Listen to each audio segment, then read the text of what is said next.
Hey friends, it's KT, and I have something super weird to tell you about today for sure, but I think it's gonna be super fun. It's like Deploy dominoes. Incredible.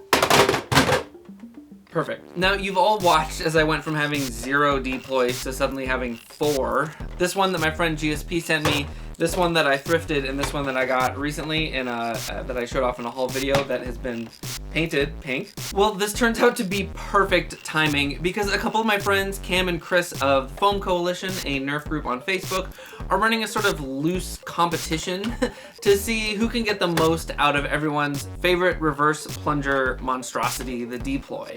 Now, there isn't currently a cutoff date or a prize to win. Instead, they're planning on creating sort of a leaderboard.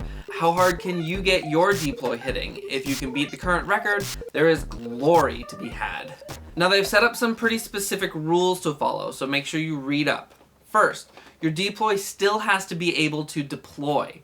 They expect full collapse and deploy action out of your finished mod. Second, the stock plunger system has to be used. Your final product still needs to be a reverse plunger blaster.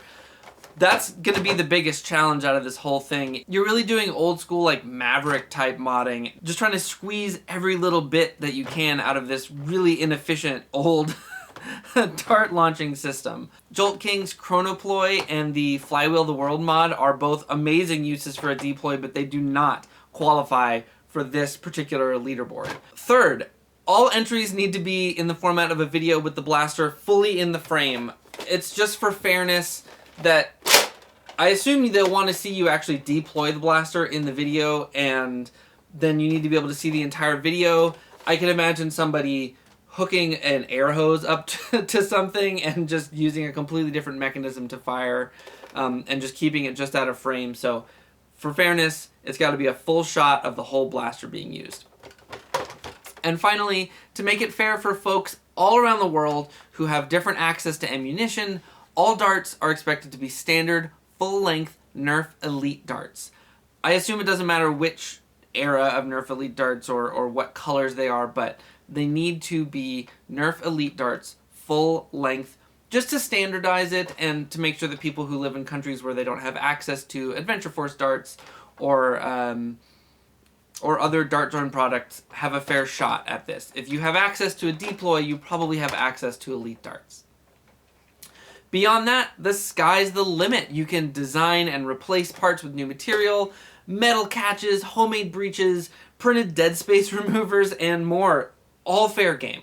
I love how old school this project is. The end goal of this project seems to be a legion of sleeper deploys with brass and CPVC barrels, super optimized reverse plunger systems just out there doing their best. I'm super excited to see what people come up with, and I'm also pondering getting involved. I already want to build the Flywheel the World kit into one of these deploys, and I need to decide whether I have the time to dabble in this competition myself. But regardless, I hope some of you will be inspired to jump in on this. Maybe you've got a Deploy on display or languishing in the corner. Let me know what you think of this. Be sure to check out the Foam Coalition on Facebook. I'm putting a link in the description.